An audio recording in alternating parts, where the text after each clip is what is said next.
OK，我准备好了，I'm ready. Okay, then let's get started. So welcome again to the seminar in algebraic geometry.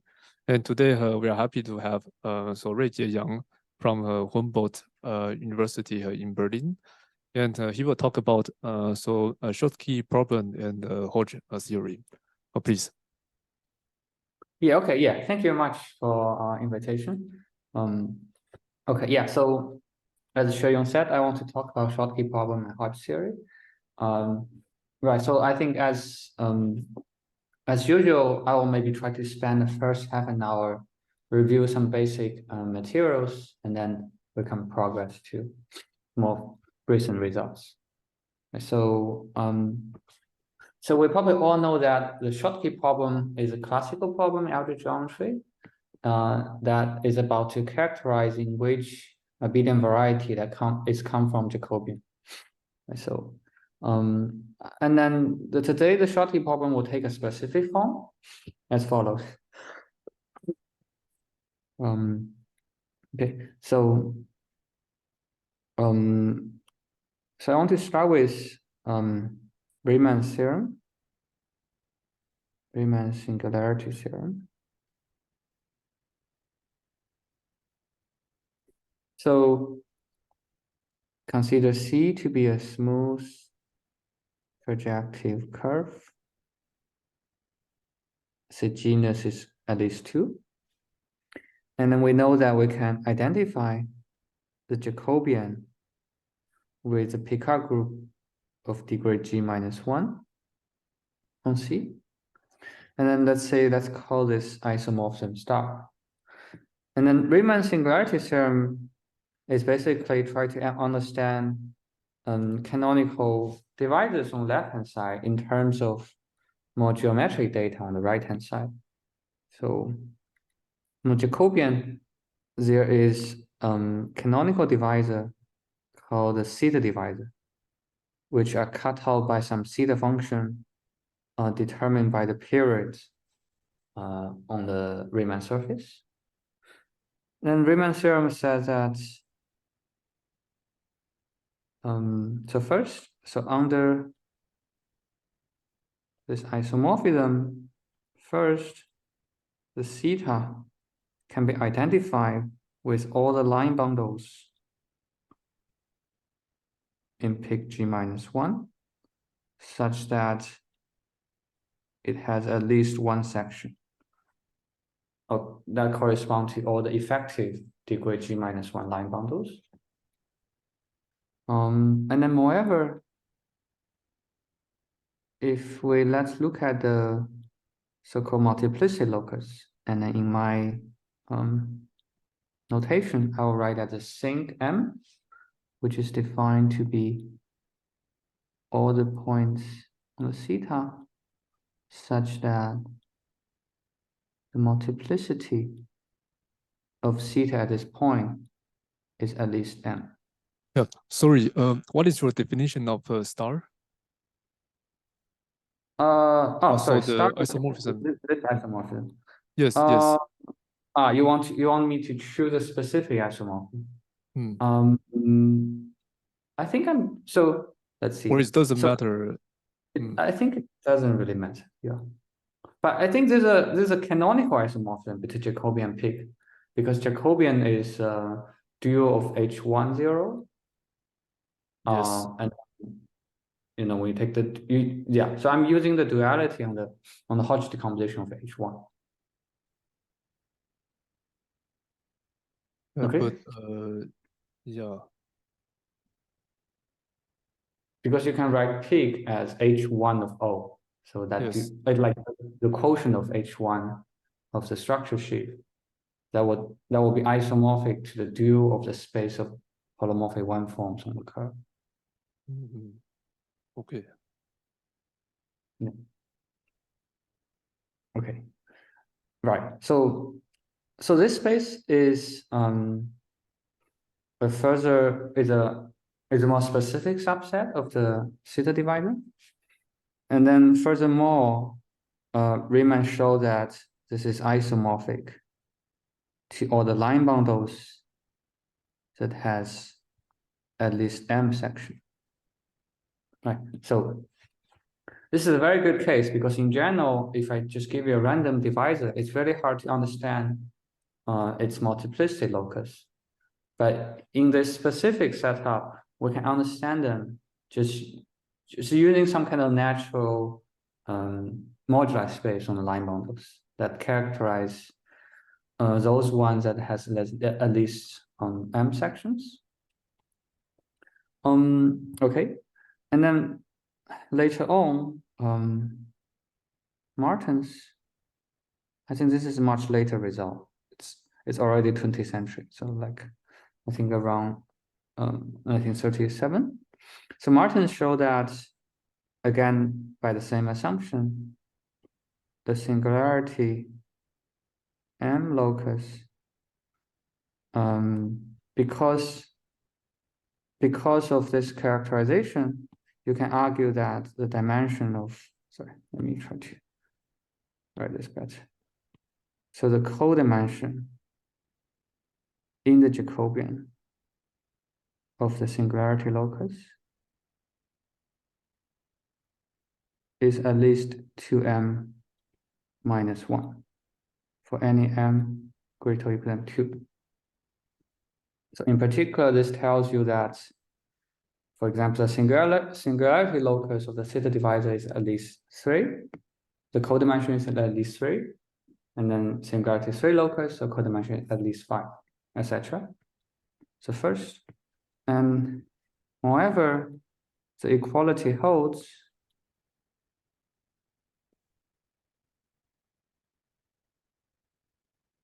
for some m if only if the C is a hyperelliptic curve.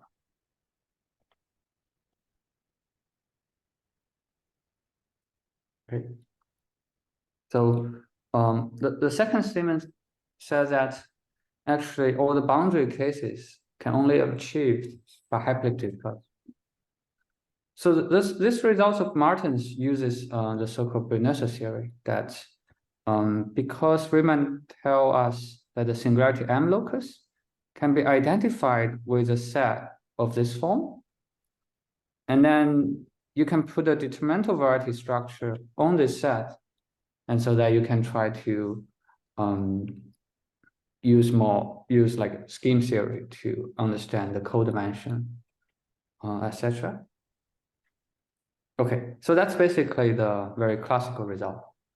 And then since I was talking about Schottky problem, so you can imagine, so those two are going to be the properties that I want to characterize Jacobians among abelian varieties. So before I will state the conjecture, do you have any questions about this statement?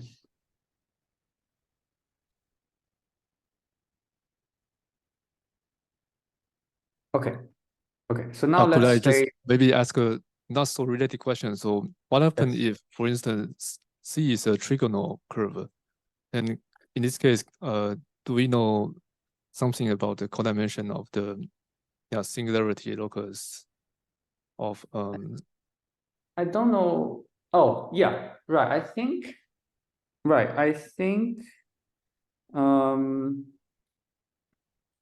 right. So basically it's I think that's Martin's result. The trigonal curve and the double cover of elliptic curve happens at the next level. Like if the codimension is not just the one word? it's just one larger, yeah. But I think Okay. you go further down, I don't know any good results. I see. Thank you. Yeah, so I think maybe just give a reference. So I think for trigonal curve or so-called bielliptic. So this is a result of Mumford. And I think you can find in ACGH when they discuss Martin's theorem and some further refinement. Okay, so now let me state the conjecture, right? So this is a conjecture.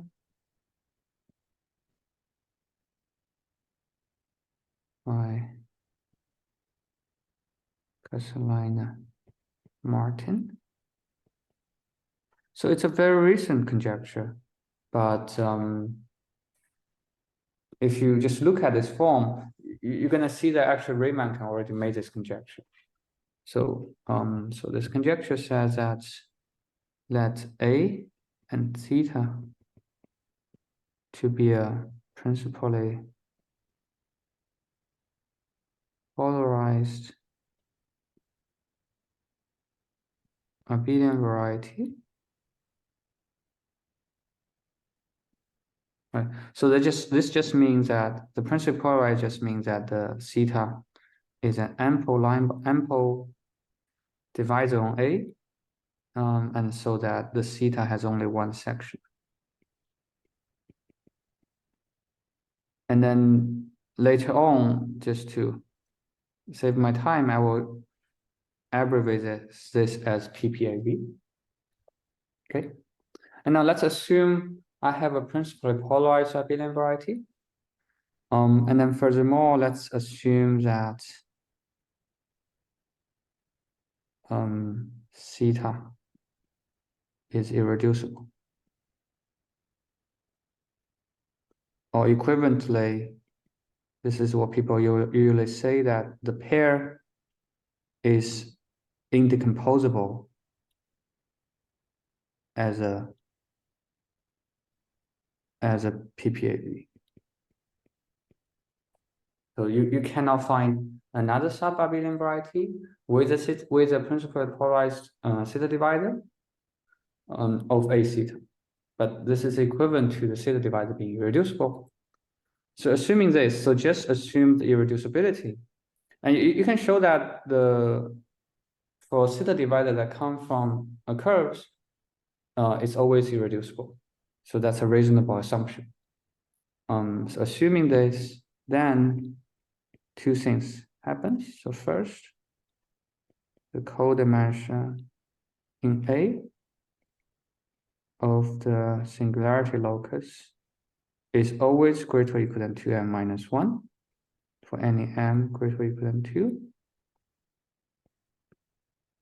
Second, the equality holds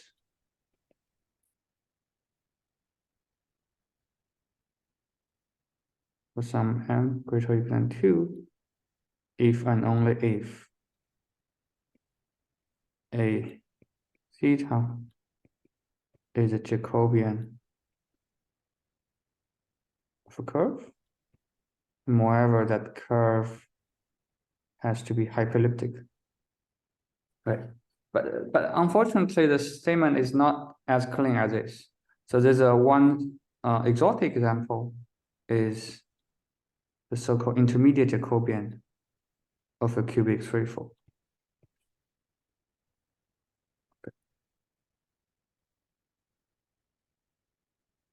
Okay. So I'm going to explain this exotic case a little bit further. But for now, I just want to see that you see this conjecture 1 and 2 are exactly just generalized, just exactly these two conditions. Right. So Martin's result tells you that for any theta divisor of curves, you have this universal codimension bound, and the equality can only be achieved by hyperelliptic curve. So this is a very bold conjecture because it just conjectures that for any principally polarized abelian variety with irreducible theta divisor, then you have a universal codimension bound, and moreover, the boundary case can only be achieved by Jacobian hyperelliptic curve or the so-called intermediate Jacobian of a smooth cubic threefold. So 2 is again for some m. Yeah, for some m. Just any m. Yeah, for some m. Okay. Yeah. Okay. Yeah. So is a statement of the conjecture clear?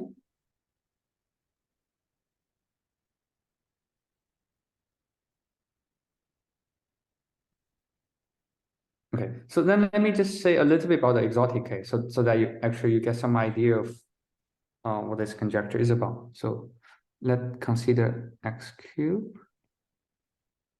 4 let's take smooth cubic threefold. And then the so-called ij of x3 is the so-called intermediate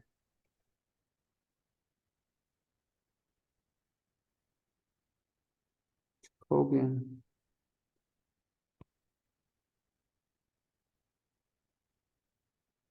of this cubic threefold. And then let theta to be the theta divisor. So this is a because you can show that for Fano threefold, the intermediate Jacobian is naturally polarized, so that you can take the corresponding theta divisor. Then so it's a classical theorem by Mountford saying that theta has unique multiplicity 3-point. And just for if you're curious why this 3 show up, because I'm taking the cubic threefold. So moreover, that if you take the tangent cone at x along the theta divisor, and if you projectivize that, it turns out to recover the original cubic threefold. So that's one way to remember it's a multiplicity 3-point, because its projectilized tangent cone give you the original cubic threefold. And moreover, it's just a classical result that the dimension of this is 5. Right. So in particular, you see that the codimension of the intermediate Jacobian of the singularity 3 locus of the theta.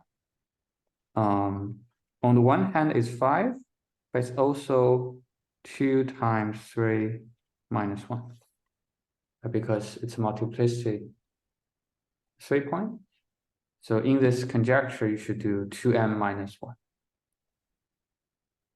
Okay, right. So in particular, you see that in this case, even though we start with some results that just coming from Bernoulli theory on curves, but turns out the intermediate Jacobian is an exotic example in this range.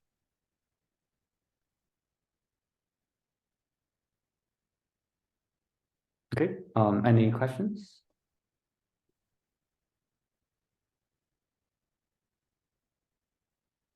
And do we know about the singularities of the theta divisor for the intermediate Jacobian of cubic fivefold? Cubic fivefold? Yeah, so cubic fivefold is another, I think maybe the only apart from cubic threefold. So I thought cubic fivefold, isn't that related to like somehow some hyperelliptic curves?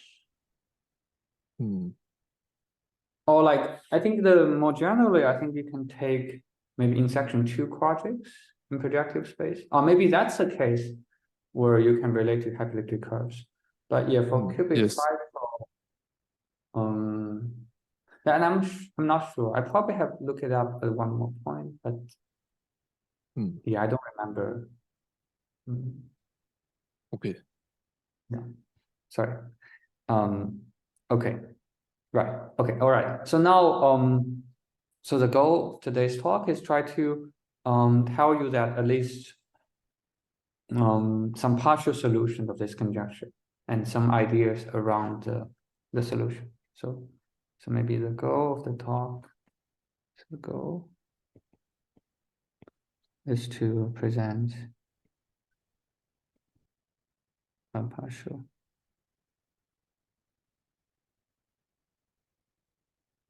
solution of this conjecture, and that's a joint work with Christian Schnell.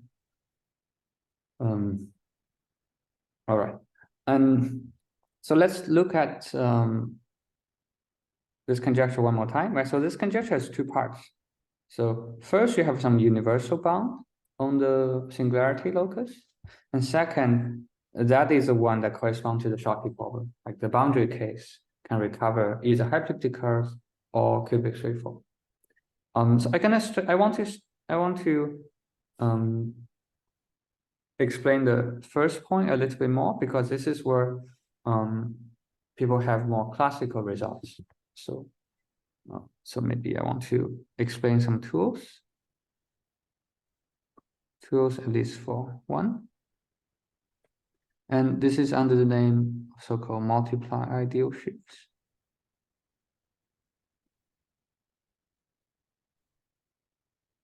So this is some tools that's quite classical in birational geometry, but I'm not sure if everyone in the audience knows it. So I think I want to just spend a little bit of time, give a brief review of this this multiply ideal, and then let's proceed from there. Okay, so now I'm gonna just work with completely general setup. So let's consider f some holomorphic function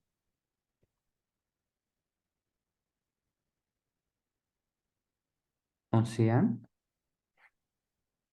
And then let's assume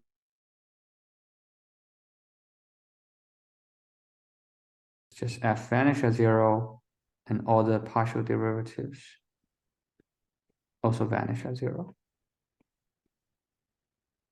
Okay. And then one way to measure the singularity at 0, that maybe dates back to 20th century, is to actually evaluating some integral. So now let's try to consider a positive C is a positive real number. And then we can always associate function. So you can consider the 1 over the absolute value of f raised to power 2c. So this is some function from Cn away from the 0 locus of f maps to real numbers. So there's some real valued complex function away from the 0 locus of f. And then using calculus, you can show that. So you can use calculus to show that. So there are two denominants of this function. If c is very, very small compared to 1, then this integration actually converge around the ball of the around the ball near the origin, so it converge. On the other hand, if c is very, very large, this integration does not converge. Right, so at least for reality check, you can take some f to be maybe like x1 times x2, and then you can try to compute this integral, and you'll see that by just doing just apply the fundamental theorem of calculus, you will see this is indeed the case. Okay. So why I'm doing this? So you see that when I vary this parameter, this integration has different behaviors. So when c is very small, it's integrable. When c is very, very large, it's not integrable. So then maybe there's at some point when c becomes larger, this integral will translate from integrable to non-integrable. And then it's actually important to characterize this point. So that's actually quite ingenious discovery. So I want to define the so-called LCT of f at 0, which is so-called the log canonical threshold. Is defined to be the supreme of C among positive real numbers, such that around the ball near the origin, the integration is convergent. Okay. Well, so you may think, why I'm doing this, right? So just 5 minutes ago, I'm talking about curves and Jacobians, but now I'm doing some kind of basic calculus. But turns out this kind of naive operation actually captures some very subtle aspects of the singularity. So let me give you some example. So some example. If you do LCT of a node that is x squared minus y squared, and you will see that this is 1. So I think this is something you can just do yourself, because you can rewrite this as some x times y, and then just by calculus, you can easily see this is 1. But then the next example is slightly more complicated, and I think you need a little bit more thinking. So that means if we take the cusp, so when you try to do some computation, you will see that for cusp, you actually get 5/6. So it's not equal 1. So what does this tell me, right? So this tells you that LCT is more refined invariant just than the naive multiplicity. Right? Because if you look at the multiplicity of a cusp and a node at origin, they're both equal to 2. But when you try to compute this invariant, you actually see the difference. And moreover, in your intuition, a cusp should be more singular than a node, and the corresponding invariant is also smaller. So basically, the naive intuition is that the smaller LCT is, the more nasty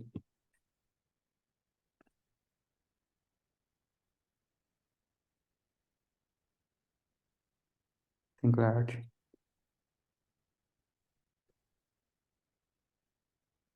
So that's kind of the slogan. All right. Yeah. Any questions about? So you say that LCT is more refined than multiplicity. Then how can you recover a multiplicity from LCT? From the LCT? I don't know if there's a equality, but I think, okay, so I think the general relation, there's a general relation. So I think people can show that, let me see if I can remember. So LCT at a point is always less or equal than the dimension, which is n, divided by the multiplicity of f at origin.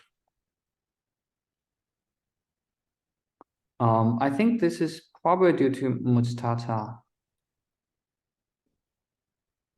and maybe I. Yeah, this I'm not sure, but I think there's a general relationship between the log canonical threshold and reciprocals of multiplicity. And I think, moreover, the equality holds if only if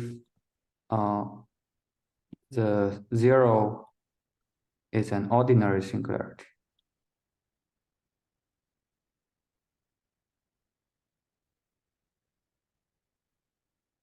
Of f. I think this means that the projectile's tangent cone of f equal to 0 is smooth. Yeah, so I don't know if this answers your question, but basically this tells you that if you take some homogeneous polynomial and assume that cuts out some smooth projective hypersurface, then when you take the cone over that, then in this case, you can recover the multiplicity from the LCT just because they multiply to the dimension of ambient space. I see. Thank you. Yeah, right. Yeah, so if you ask me how to prove this, I don't remember. I think probably you need to do some deformation to monomials, and then you reduce to some explicit computations. But anyway, this is actually a quite deep result. All right. Okay.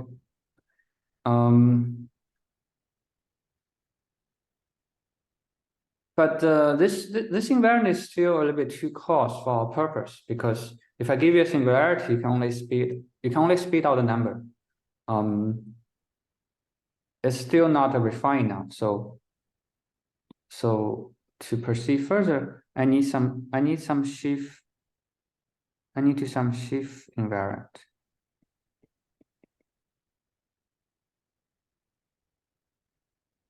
Which is a so-called multiply ideal Schiff.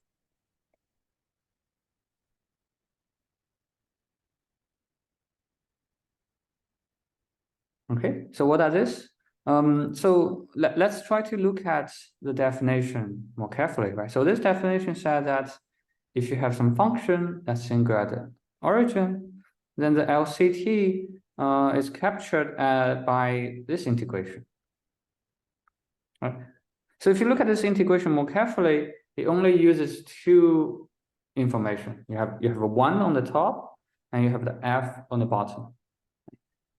So then it's natural to consider, why not you just change 1 by other functions? So maybe you can use other test functions to determine when this integral is finite or not. So this is what the multiply ideal Schiff is. So again, I want to take a positive real number. Then this typically denoted as J, C, comma, F. Is I take all the local functions, so the local holomorphic function. Maybe I will do near the origin, so that the integration of g squared divided by f to the 2c, again around some ball, it's finite, right? So how should I think about these ideals? So first, it is ideal. An ideal Schiff. Yeah, so even though I only give you the definition around the origin, but you can always plug in some open subsets, and by changing this to the holomorphic function on that open subset, you can easily make this into a Schiff. So I will not discuss too much about that. But okay, so now I want to say that if you collect all the functions that make this finite, it's an ideal Schiff. The reason is that once you know just some finite integrals, and you multiply by another holomorphic functions, because it's locally, the holomorphic functions are always locally bounded, so you can just take them out, still get a finiteness. So in particular, it tells you that this ideal Schiff is a structure Schiff if only if one is in this set, or that means one is integral. Right. So in particular, you can recover the LCT. C will be the supreme of C, such that the this becomes this is still the structure Schiff. Right. So this is what I mean by a Schiff invariant, because now I actually get a collection of Schiffs, so that the first time it becomes non-trivial, will capture the log canonical threshold.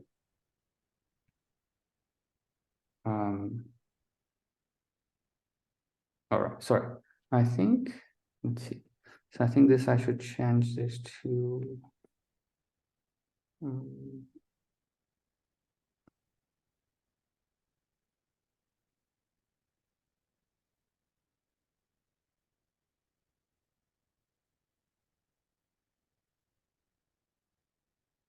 okay, let me see.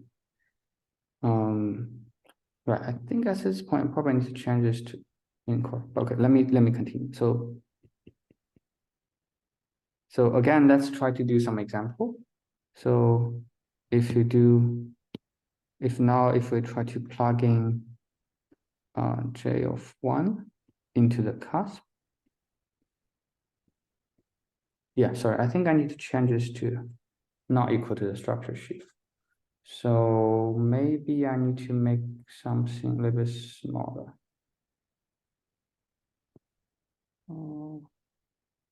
Maybe I should change this to non-quality.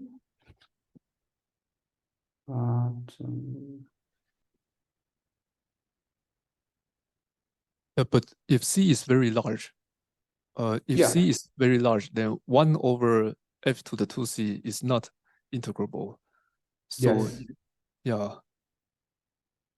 So in this case, the multiplier ideal sheaf, yes. So maybe I should do minimum. Infant. Yeah, you're right. Infant. Yeah, I want to do infant.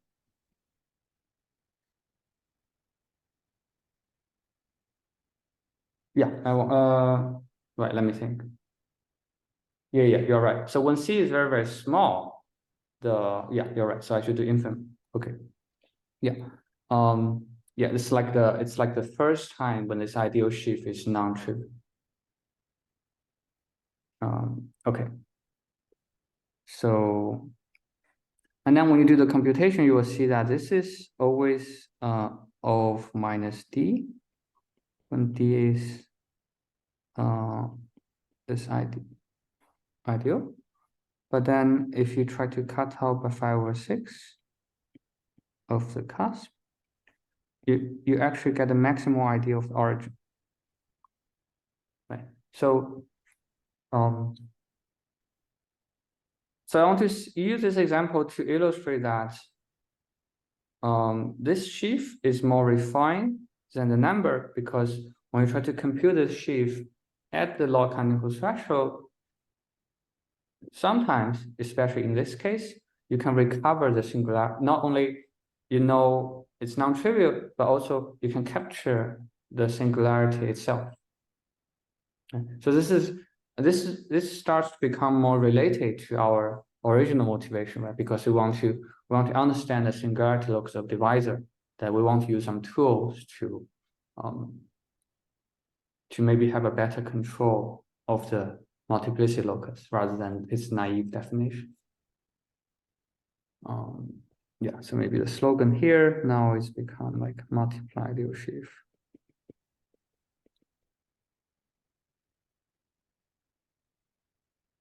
And capture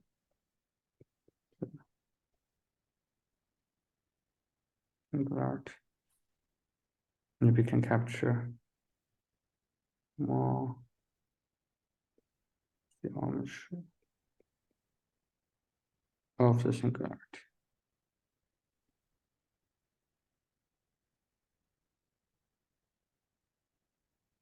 Okay. So now let me try to. So since we have spent some time talking about this multiply Liu sheaf, and then let me tell you one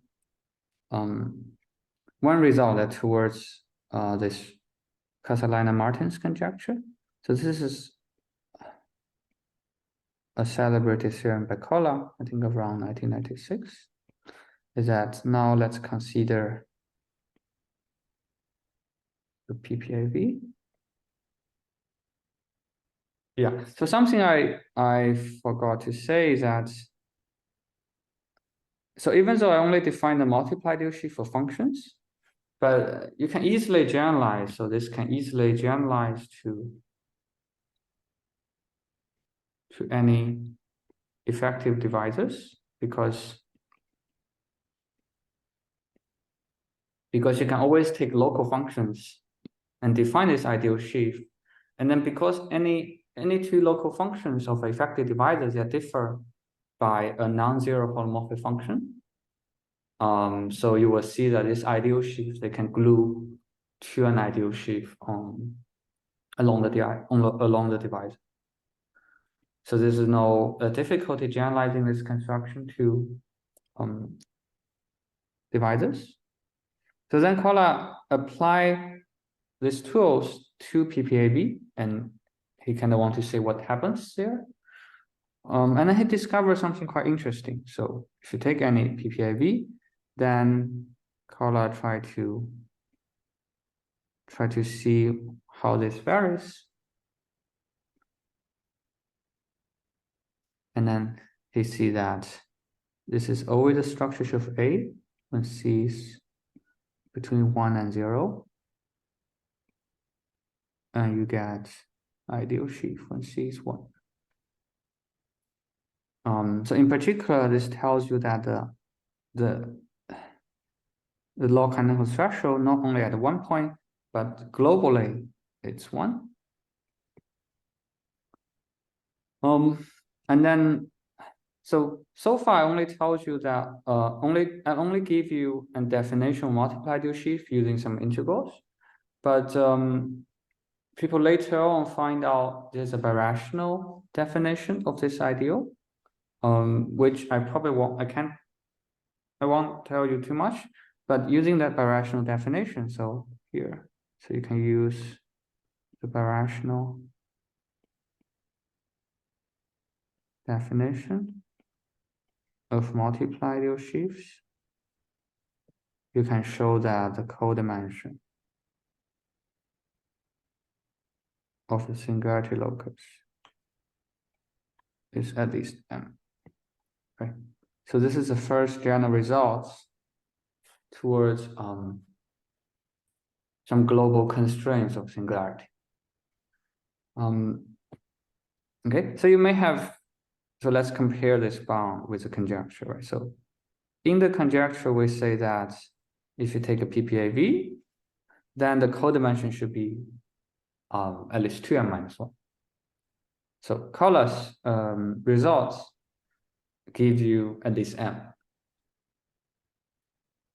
So basically the remaining task is to try to improve this bound from m to 2m. Right? So it may sound easy, but somehow Carla's result has used up everything you can do with multiply ideal sheaves, more or less. Okay, so let's put it back. Yeah, so any questions so far?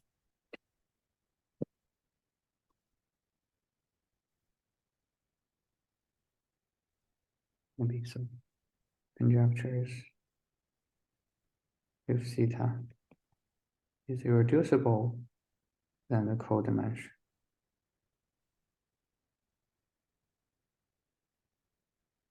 is 2m minus 1. Right. So basically, we want to find a way, like we somehow maybe need a better invariance than multiply ideal sheaves, or like more subtle invariance that can give you better control.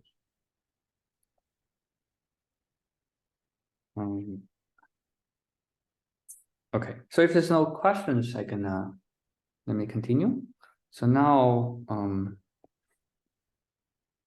right, so maybe the question is, what are the new, what else can we do?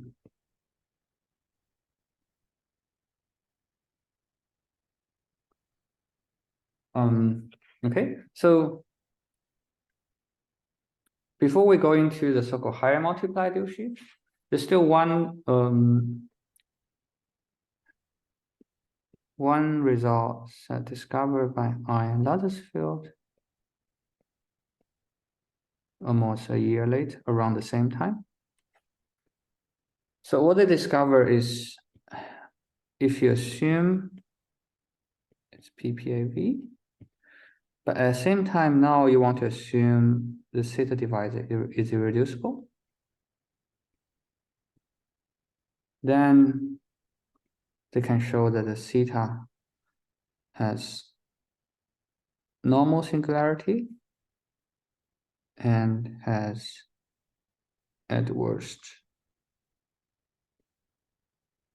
rational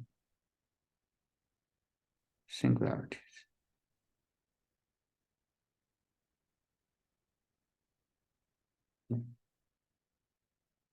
And then you can use some further argument to show that the codimension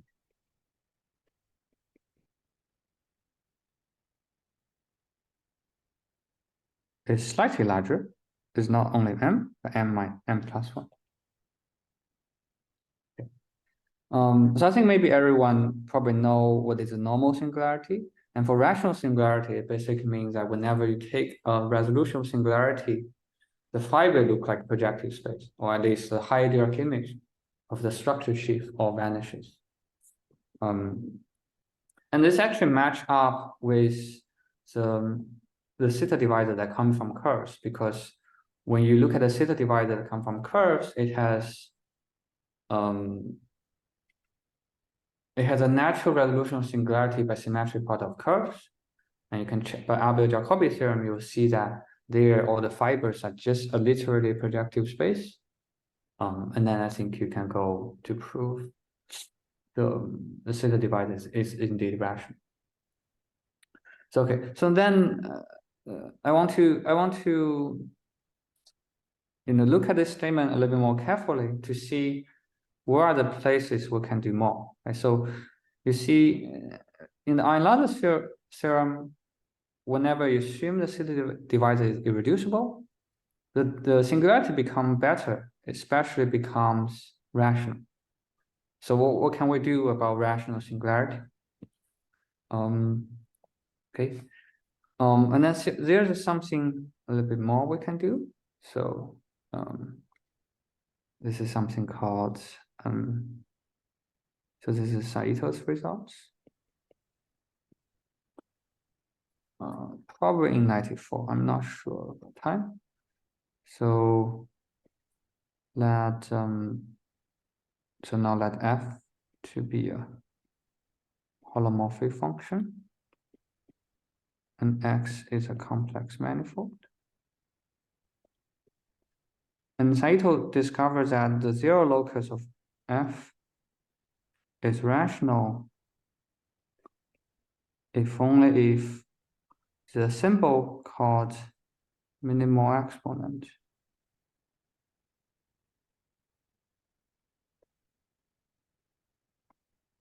is greater than 1. Okay. So Saito can characterize a rational singularity of hypersurface by some invariance. And I want to show this invariance is actually slightly better than the LCT. This is the way we're gonna make progress. So let me tell you a little bit more about the minimal exponent. Okay. So I don't think it's quite useful to tell you the definition. So it's defined. Okay, so let me think. It's defined using the. This is defined using the so-called Bernstein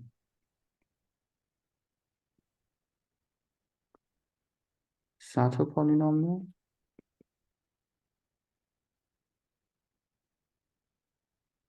Of f.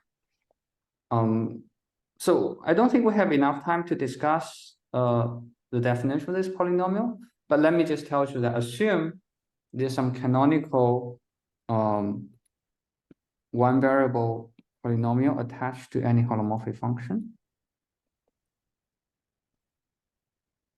Should it be fs?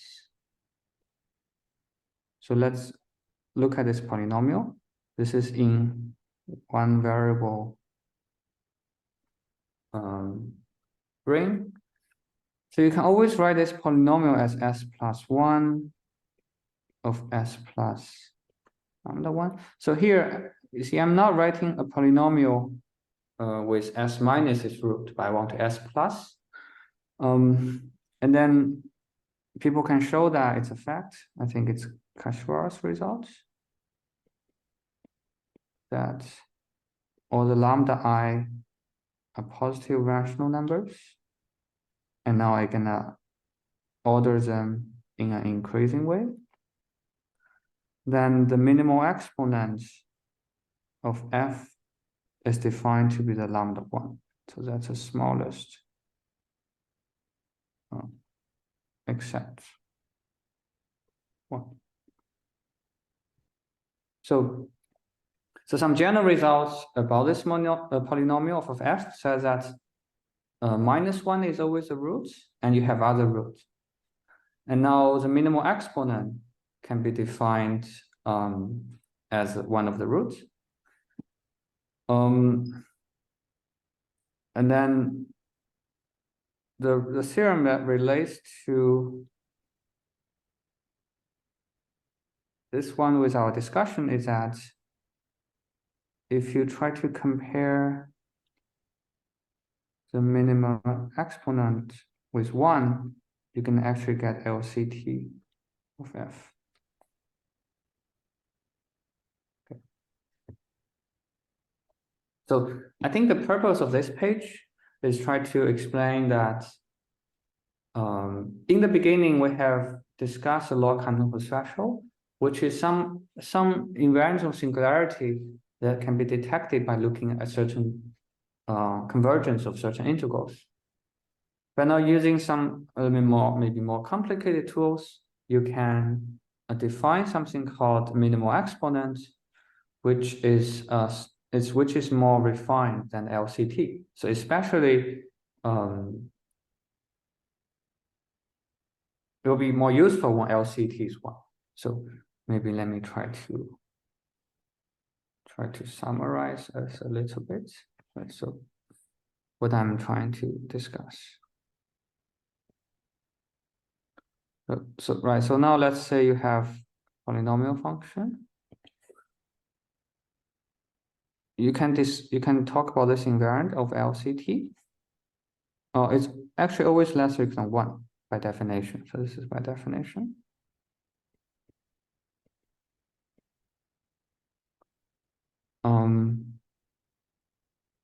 And then you can also discuss this invariant, which takes in the value in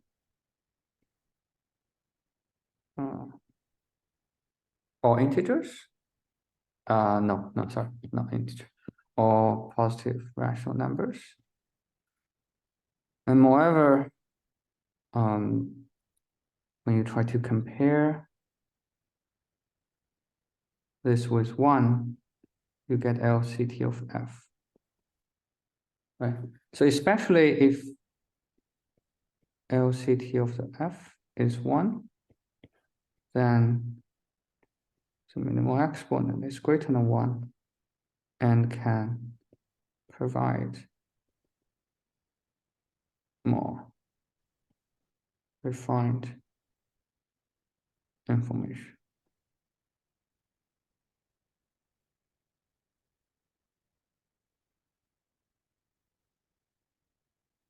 Okay.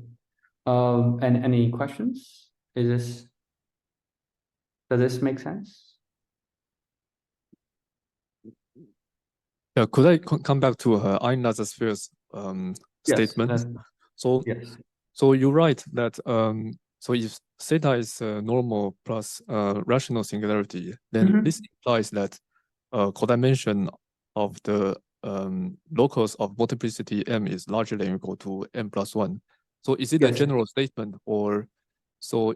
Yes. So I think at that time in their paper they need a direct argument that they need to start with this assumption to tell you this, but now so in my paper with Schnell we find that there's a direct relationship from rational to this. Okay. Yes. So yeah. So since you asked this point, maybe let me try to explain this in a couple of sentences. Yeah. So right. So it might be a little bit aside, but yeah. So I think it's better to understand this, right? So there's some general theorem I prove with Schnell is that, again, let's just do the setup.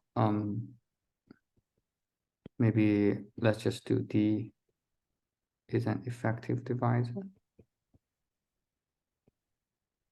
on a complex manifold, then the minimal exponent is always less equal than the codimension in X of the singularity of D divided by M.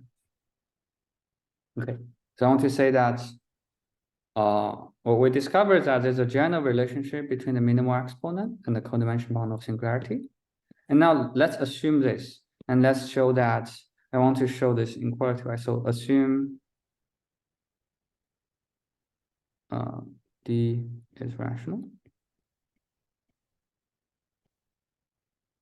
So I want to show the codimension X is at least M plus 1. Okay, so this is our goal. So suppose not.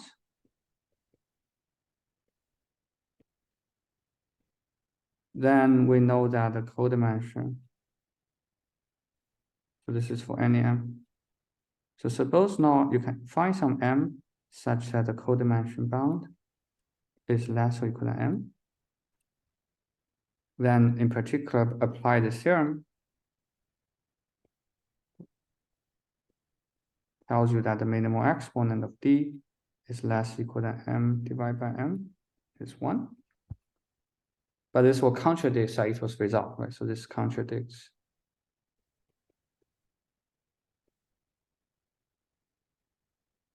with alpha D greater than 1, which is Saito's result.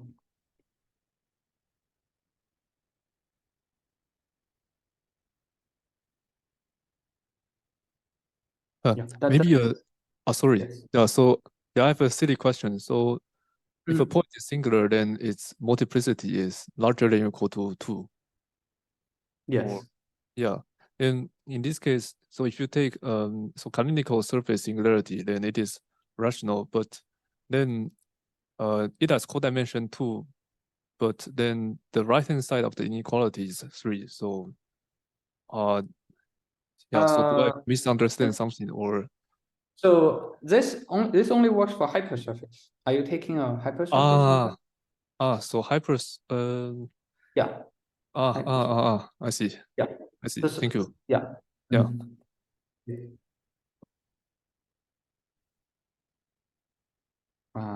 Okay. Yeah. So any other questions?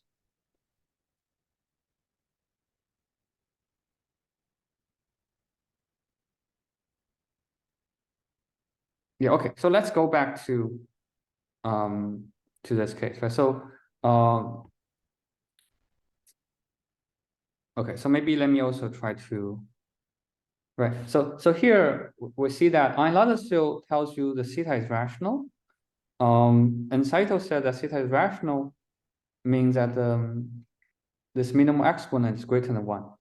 So this kind of match up with so this can be related to Collat's result, right? So in this page, so Collat says that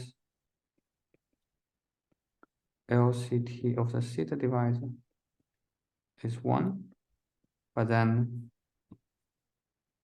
Einlander's field plus Saito said that LCT, sorry. So this means the minimal exponent is greater than 1, but in fact, it's strictly greater than 1 for theta irreducible. Yeah, and I think another thing I probably didn't say is that if I give you a divisor, how should I define the minimal exponent? It's kind of similar to LCT, that you can always locally choose a representative, compute its minimal exponent, and then you minimize along all the chart. So it's some global minimum of this minimal exponent. Right. So now this is something new we got, right? So we actually know that this invariance is strictly than 1. So so maybe at this point, a natural question is, right? So what are these?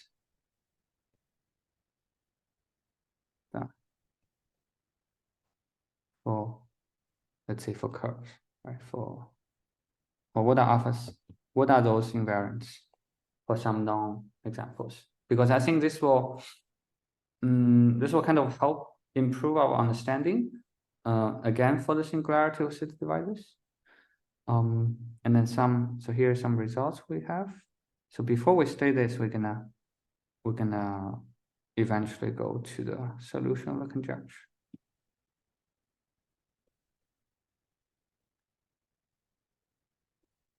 So let's consider okay, so first let's consider A to be Jacobian of a curve.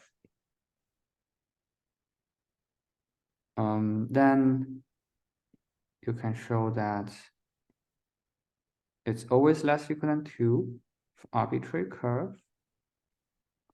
And it's equal than 2 if curve is so-called Bernoulli, its curve is generic, or more specifically, it's a Bernoulli curve. But an interesting thing happens when C is hyperelliptic curve. Right? So this kind of match up with our prediction, right? Because that conjecture says that when you look at when the singularity locus has codimension bounds, it's interesting when the boundary case first only happens for hyperelliptic curve. And this theorem provides some numerical explanation of that conjecture.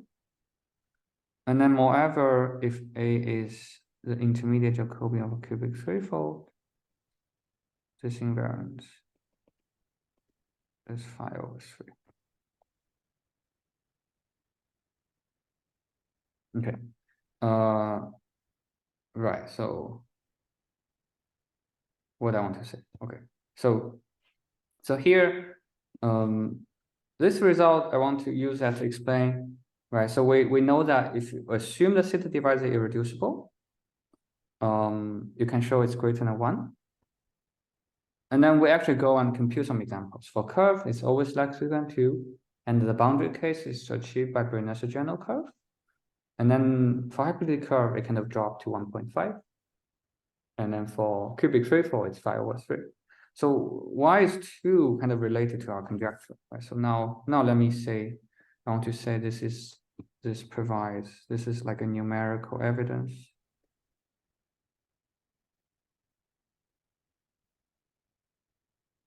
of the conjecture. So just recall that the conjecture says if this is PPAV and theta is irreducible, then the codimension bound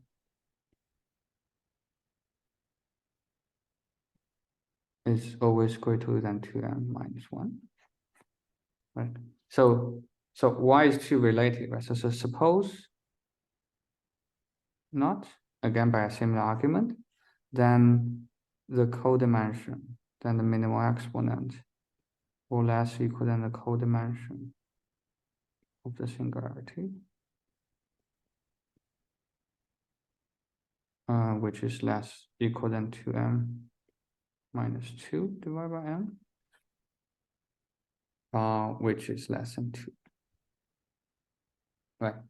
And then if you remember, the second part of the conjecture said that the boundary case can only give you hyperelliptic curve or cubic threefolds. And then this match up, right? Because here on the left-hand side, I'm saying that assume this conjecture, like assume the bound does not hold, then you can show, so this is a theorem I mentioned before. Then you can show that the minimal exponent now will less than 2. And then in fact, this is indeed the case. Like for generic curve, you can only get 2. So a generic curve cannot appear in the boundary of this equality. And on the other hand, the hyperelliptic curve and cubic threefold, they do show up. They do kind of lie within this range. right? So this is kind of the general idea. Like you want to go by, you can go by contradiction. You assume the bound does not hold, then the minimal exponent become very small. It becomes so small so that only special thing can happen. Like you can only encounter hyperelliptic curve or cubic circle. So this will gonna be the general idea for the proof later. Yeah. So does this make sense? Do you have any questions? So are there other curves other than hyperelliptic with minimal exponents strictly less than 2?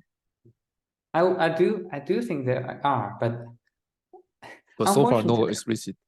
I couldn't, because so in fact the computation of this theorem is very difficult, because unlike LCT, you can because if you have an effective divisor, you can construct a birational transformation. So you can construct a log resolution so that you can compute LCT using the log discrepancy.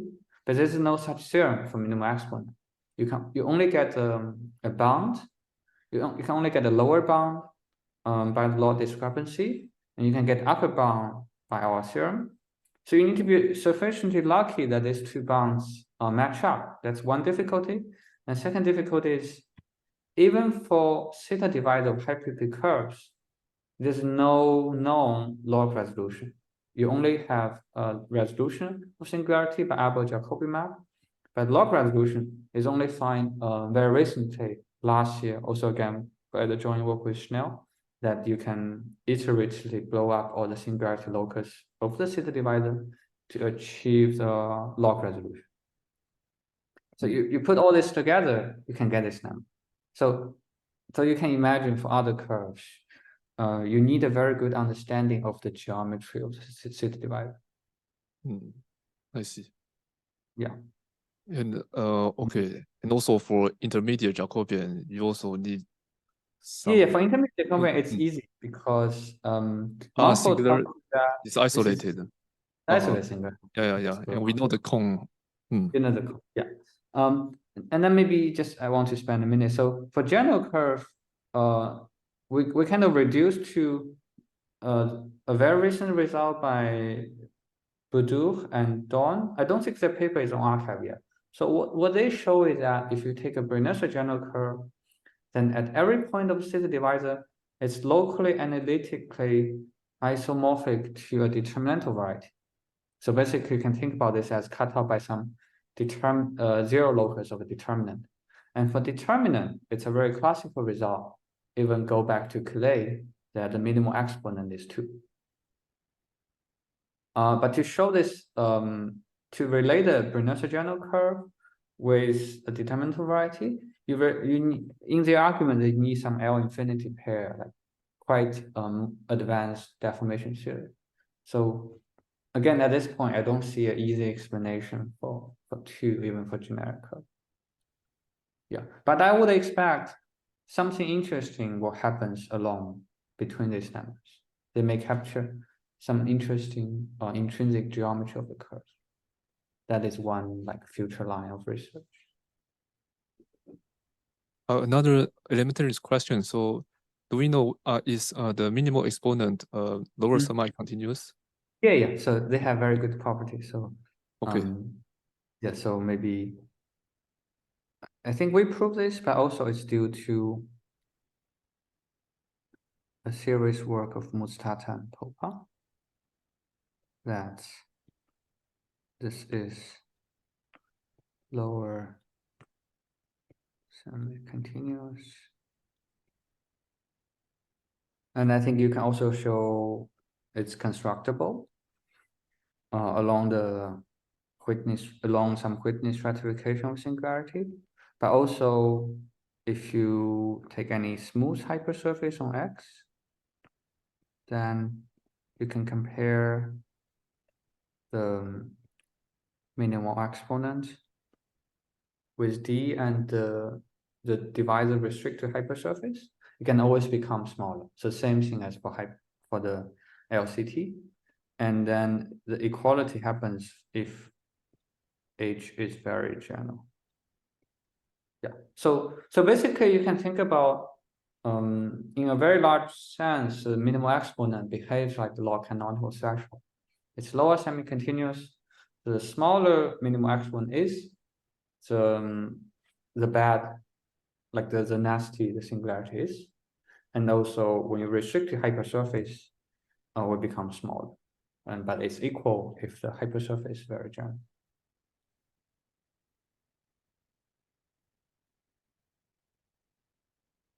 Yeah, so even though it behaves like LCT, but it's more refined than LCTs because, in many situations, you can have log canonical divisor. That means LCT is 1. So in this case, there's nothing you can do, but the minimal exponent may provide you some more refined information. So this is kind of the underlying theme here, that you want to understand better the singularity of log canonical divisors.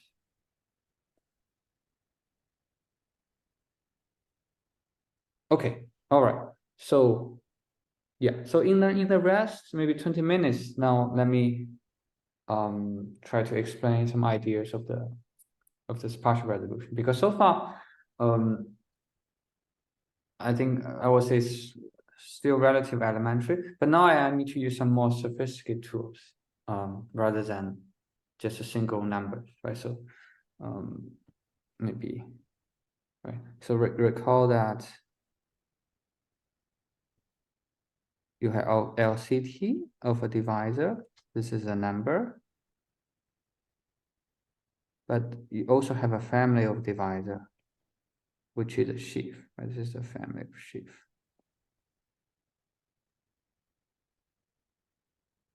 And this family of sheaves, when you vary them, you will capture the LCT. And now at this point, you also have a number, which is a minimal exponent. So what are the sheaf? What are the sheaf invariants of this, right? So this is one natural question, but also it's not only to construct sheaf version of minimal exponent just to generalize LCTs, but actually it's also quite important because you also recall that, for example, for casts, the multiply ideal sheaf can capture the singularity itself. And now, in the case of zeta divisors, you see that, right? So zeta divisors, right? So basically, the Collatz result tells you that this is O of A. This is O of minus zeta. Zeta is 1. Right, so this means that the multiply ideal sheaf can only capture O of minus zeta. So you cannot go deeper. That's kind of the defect of the multiply ideal sheaf in this setting. So you would wonder, because in this case, the minimal exponent of zeta is greater than 1, if you assume zeta is irreducible, then maybe a sheaf invariant or sheaf version of that may capture a deeper singularity, right? So maybe the hope is that, so maybe a sheaf version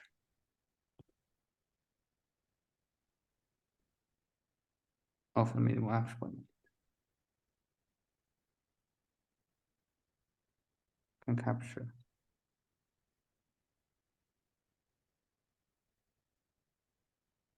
Right. So this is kind of the motivation. And then in our theory, we kind of show this is indeed the case. So now this is so-called higher multiply ideal sheaves.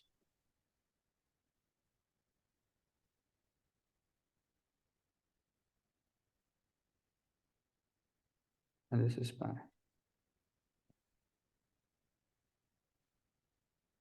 our work. So here's what we do. So take X to be a complex manifold, D to be effective divisor of X, So then using called complex mixed Hodge modules.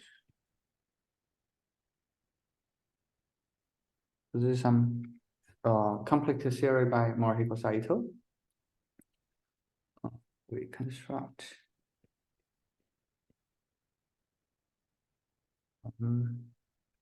two-dimensional families ik alpha of d, so that the k is varying in integers, alpha varying in rational numbers. So basically, the way you think about this is when you fix k, you get a one-dimensional family of ideal sheaf, which looks like a multiple ideal sheaf. But now the flexibility we get is that not only you vary in one-dimensional family, but you also in another direction, you vary discretely in integer values. Right. And now so those are, so first it's the ideal sheaves.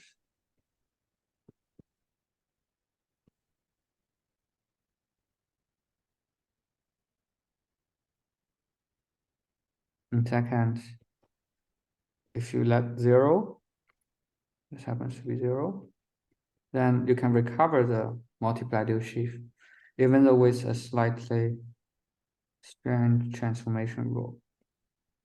So just the reason is that when you do this, you kind of think about you're kind of doing lefty modules, but when we're doing this, we're using righty modules. So this kind of causes signs like you need to change alpha to minus alpha minus epsilon.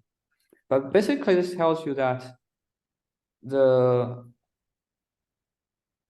what happens on the level 0 is just a classical multiple ideal sheaf. So that's why we give the name the so-called higher multiple ideal. Now the third property is what we want is that it actually recover. So it recover the minimal exponent in the following sense. So minimal exponent gonna be the minimum among all k in integers. Alpha is from -1 to 0. And I want to take the difference between k minus alpha, so that when ik alpha minus so it's the first time it's an ideal sheaf, right? So you see that this equality is kind of mimicking the kind of reminiscent of the fact that if you replace this by LCT, then it's a first time when the multiple ideal sheaf is non-trivial. But now what's really going on here is that if you replace LCT by the minimal exponent, then just by capturing this direction of parameter is not enough. You have to kind of capture the more discrete direction by integers, and you take the difference. So in this sense, this is like the minimal exponent does not only depend on this rational deformation, but also you need this case like this come from Hodge theory. So you need a combination of both.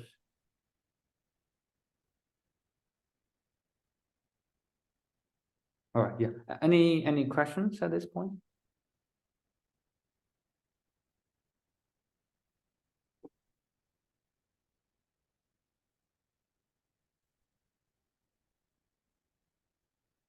So maybe I'll give 4 is that I want to see. So they behave like multiply ideals.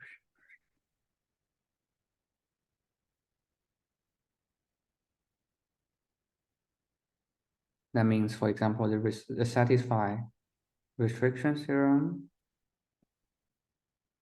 They satisfy some kind of semi-continuity theorem.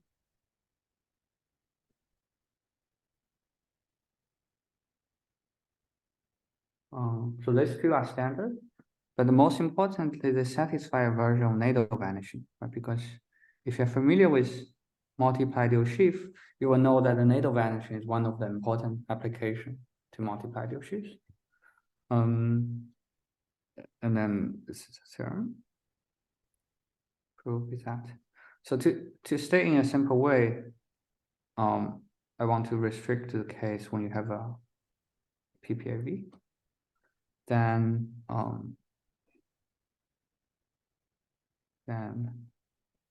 for the higher direct image on A of IK alpha,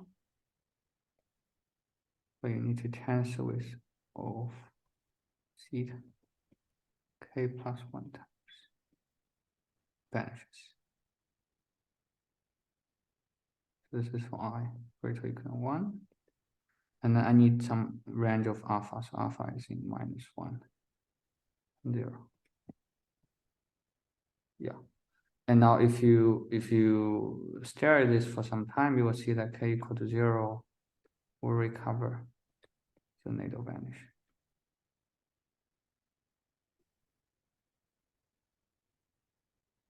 Right? Because if you plug in K equal to 0, this becomes just O of theta.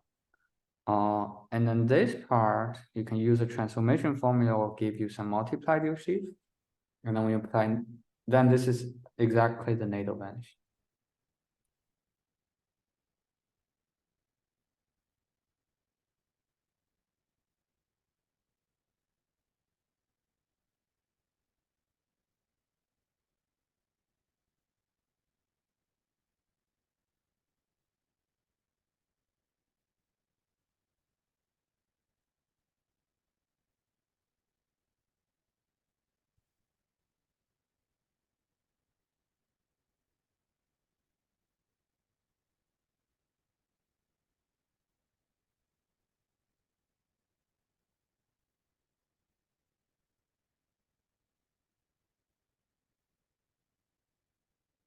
Any questions?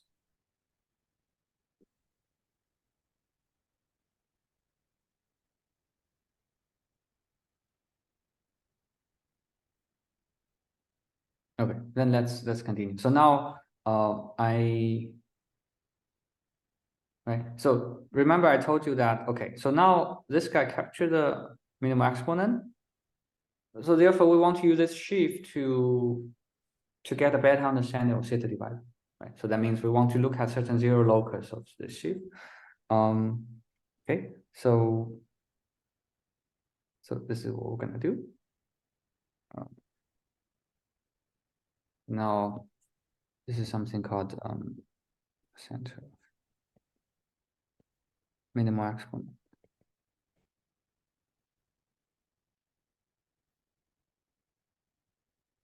Right. So now you take the divisor d, you write this as a k minus alpha. So the k is an integer, alpha is in -1, 0. Right. So you can uniquely write any rational number in this form. Then you can consider ik alpha minus epsilon d. So here epsilon is very, very small.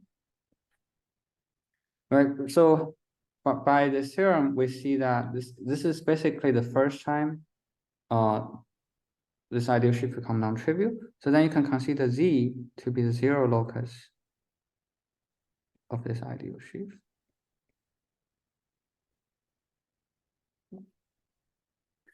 But this is not a scheme we are really interested in, because if you're familiar with multiple ideal sheaf, you can think about Z as some kind of analog. This is kind of like LC center.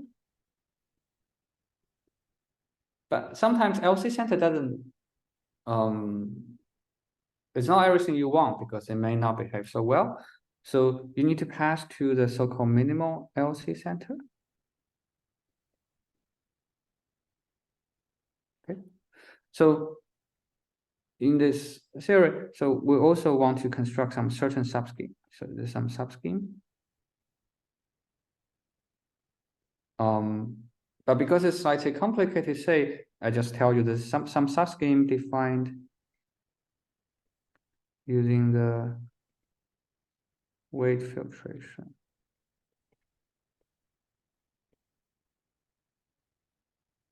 On okay. alpha quotient over ik alpha less. Huh? Because you can show that this quotient, they are related to the so-called nearby cycle mixed Hodge module of the divisor. So in particular, the carries a weight filtration, and then you can pass from Z to some subscheme. So basically using you take the highest weight filtration. So, and then this Y is so-called the center of minimal exponent.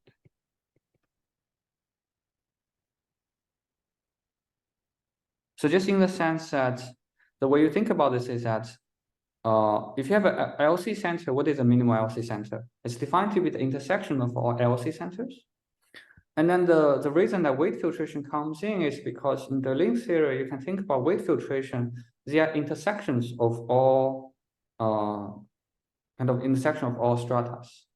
So this is roughly going on here. You define this Z, and then you can use a weight filtration there, like you can further look at the support of the highest weight filtration, and they're gonna give you this one. And this is one that we're gonna be interested. So in general, the theorem we also show is that if a D is any divisor, then Y is always reduced, irreducible, and also has normal singularity, and also has rational singularity. Right?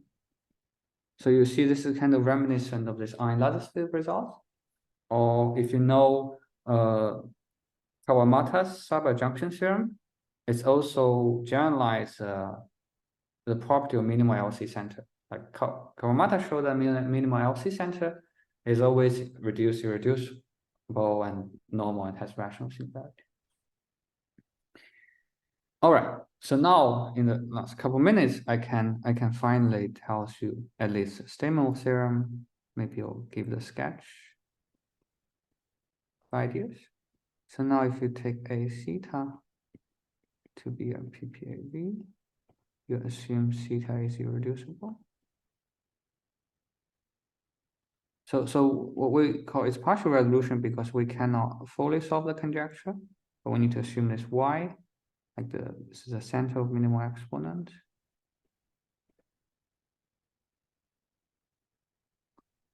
Exponent of the pair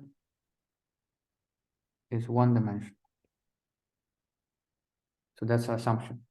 But then once we make the assumption, we can basically solve the conjecture. Then first, one must be a smooth hyperelliptic curve.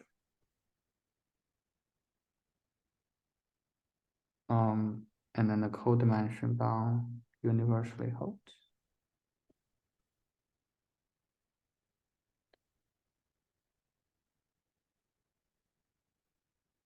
Second, the equality holds for some m, if only if A will be the Jacobian of Y. But also there's an exotic case. I probably won't tell you too much about here. So there's you can show that the theta divisor can have some singularity with very high multiplicity, which kind of look like a cubic threefold, but we couldn't show it must be cubic threefold. But at least I want to show the statement at least match up very well with the conjecture, right? Because the conjecture says the codimension should always have this bound, and when the equality holds, you can get hyperelliptic curve or cubic threefold. So the only kind of defect of our result is that we need to assume this center is one dimensional, and then we can play some geometry of the center to finish the argument. Yeah, sorry. So maybe let me yeah. So since this invariant is just defined, let me just give you some one last example. So if you take A to be a Jacobian of a curve, if curve is generic, then the center is actually the singular locus. of the city divisor. This is kind of achieve our original goal that I want some invariants that deeper than the city divisor itself, which can capture the singularity. Yeah, all right. So I think maybe I will stop here. Thank you for your attention.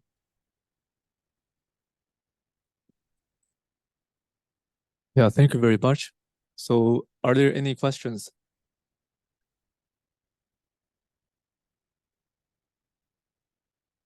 Yeah, so if the PPAV is the intermediate Jacobian of QP34, then what is the center of?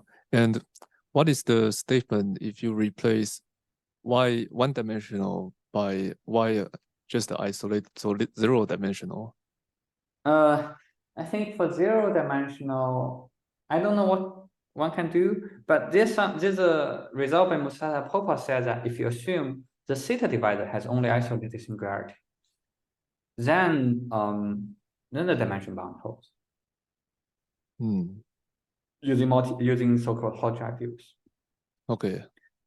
Yeah. Yeah. So the result kind of complement our, like they can only do multi-isolated singularity, but our invariance provides a chance to deal with higher dimensional singularity. Yeah, so this is related to my second question. So how does higher multiplier ideal relate to Hodge? Yes. Yeah. Right. So now the best result I can show is following. So again, this is take a divisor. So on the one hand, you can consider IK alpha. And on the other hand, in there, they can do JK of minus alpha. So again, the sign comes from the right and lefty module. So this is a so-called case Hodge ideal.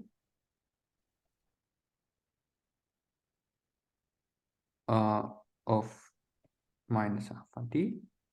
Then they are equal when you modulo the ideal sheaf of D. So they're not exactly equal, but when you restrict them to ideal to the divisor itself, they're equal. So it's like we did something different away from the divisor, and then somehow in the application of theta divisor, it looks like our sheaf on the left hand side is more suitable to study this problem.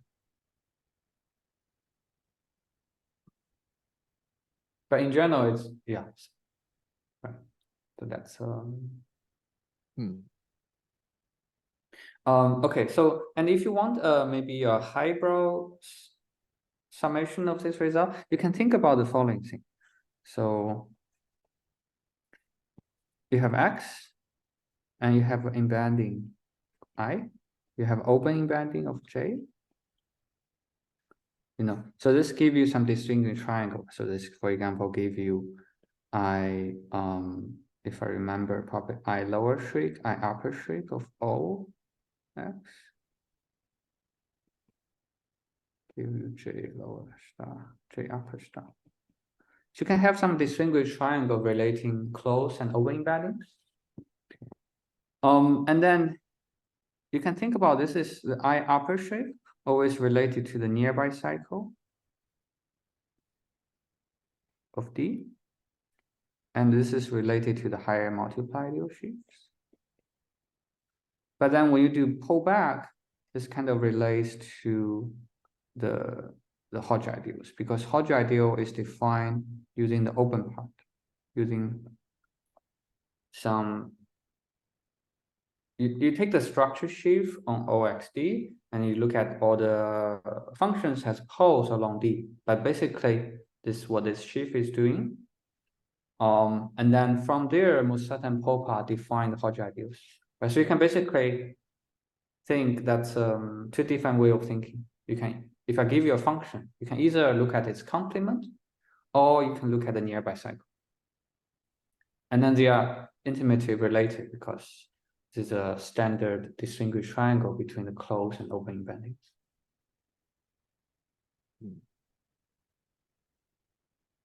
And another question is that so at the beginning of your talk, you say that the log canonical threshold can be a measure of how nasty is your singularities.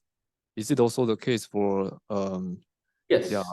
Right. So it's like so the way you think about this is the log canonical threshold is always between 0 and 1. Yes. So for example, when it's less than 1, you can always say, it's very nasty. But when it's equal than 1, it behaves like a nodal singularity, right? And then in this case, you cannot further classify how bad the singularity is. So then at this point, you switch to minimal exponent, and you can use that too. Right, so, okay, let me see. We can try to draw a spectrum, right? So this is let's say this is an integral line. This is real line. This is from 0 to 1.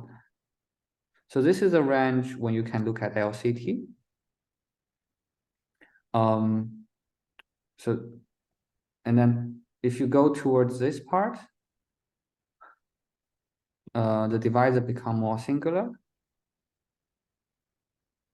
But if you go towards this part, the divisor become more smooth. So at infinity, so the minimal exponent is infinity, if only if divided t is smooth. So that means the Bernstein-Sato polynomial has only -1 as its root. It has no other root. So you can basically think this is a spectrum that birational geometry usually care about. So birational geometry only care about when the minimal exponents between 0 and 1, and that's exactly the case when you can just use LCT. But this is kind of the wall that stops many of us. That usually we say it's much harder to do geometry for log canonical divisors. And then this is because at this point, you need to use more complex invariants, so-called minimal exponent. So at this point, you need to start using minimal exponent. And then when you kind of increase infinity, the divisor becomes more and more smooth. So that's kind of the picture in my mind. Yeah. Yeah, so in the Bernstein-Sato polynomial, is it possible to also find a sheaf enhancement of the other roots? Yeah, so it's actually contained in our theory. So in our theory, we can show that IK alpha is contained in IK beta if alpha less than beta, right? So basically, you can talk about the jumping coefficient as in the minimal exponent. So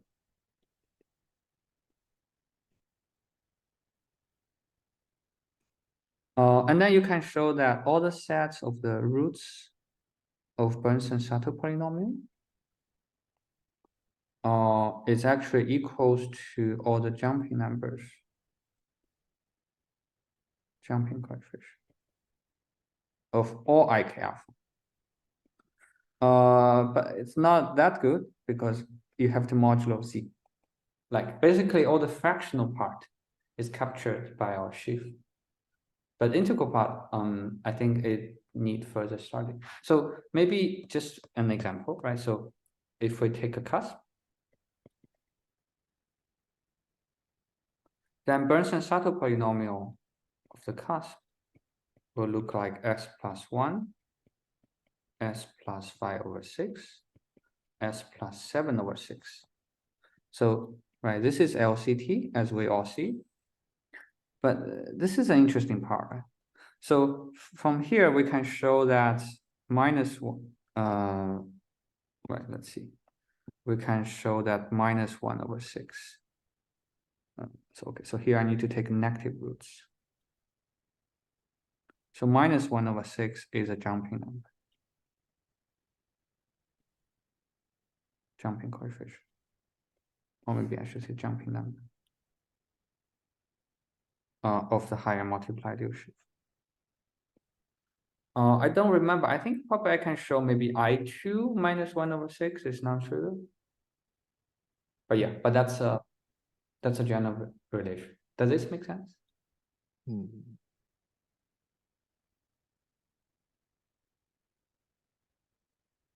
because you take -7/6, you modulo integer, you get -1/6. Yes. And yeah, and how do other roots capture the singularities? Yeah, for instance, That's a very good question. So I think, I don't think people know the answer, but I suspect the following gonna hold. So I think if I give you a singularity, there's something called like a Steenbrick spectrum, or maybe some kind of Hodge spectrum. And those things should kind of correspond to the roots of Bernstein-Satter polynomial. So, how to say? Yeah, I don't know, but I think maybe the way to think about this is that the minimal exponent, or the first root of Bernstein-Satter polynomial, is like the lowest piece of some Hodge filtration. But the other Hodge root filtration is of like, what? So the Hodge filtration of the following thing. So if you have now let's say we don't do divisor, let's do functions, then there's something called nearby cycle functor. And then you can apply the Riemann-Hilbert correspondence to turn this into a mixed Hodge module. So this now becomes a mixed Hodge module. So therefore you can take the Hodge filtration on the nearby cycle. So the way to think about this is the sheaf cohomology of nearby cycle is exactly the cohomology of the Milnor fiber of the function. And you know that already just from the standard Morse theory, the nodal singularity, the cohomology of Milnor fiber is well understood. But for general singularity, you can still try to understand the cohomology of Milnor fiber. They always capture a mixed Hodge structure. So in particular, they have a Hodge filtration. And I think maybe the Bernstein-Satter polynomial, the roots are kind of related to the Hodge filtration on the cohomology of Milnor fiber. Yeah, but this is another future study. So at this point, I think not. Yeah, it's not so clear what are the precise relationships. Like this is the best we can do. So maybe I should say who proved this. This is a non-trivial theorem. It's due to Malgrange, probably in 80s. Like this is the best time, because the way you prove this is that you can show the jumping coefficient of the higher multiplied sheaf are exactly the eigenvalues of monodromy, local monodromy on the Milnor fiber, and from there you can relate to the roots of Bernstein-Satter polynomial. But at that time they don't have this definition of IK alpha. Exactly, right. But that time you can define, like in 80s, people already can start talking about what are the monodromies of eigenvalues. What are the eigenvalues of local monodromy? So you can think about this IK alpha kind of sheaf incarnation, or like a coherent enhancement of enhancement of the classical study of Milnor fibers.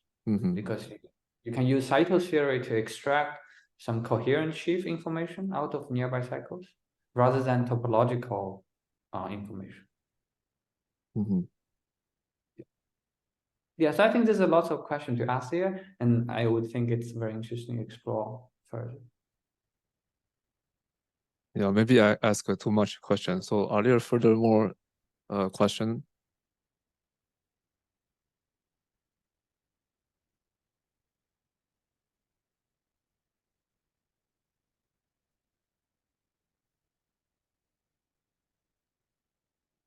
If there's no more question, then let's thanks Ruijie Yang again for his wonderful talk. Thank you very much. Yeah, thanks.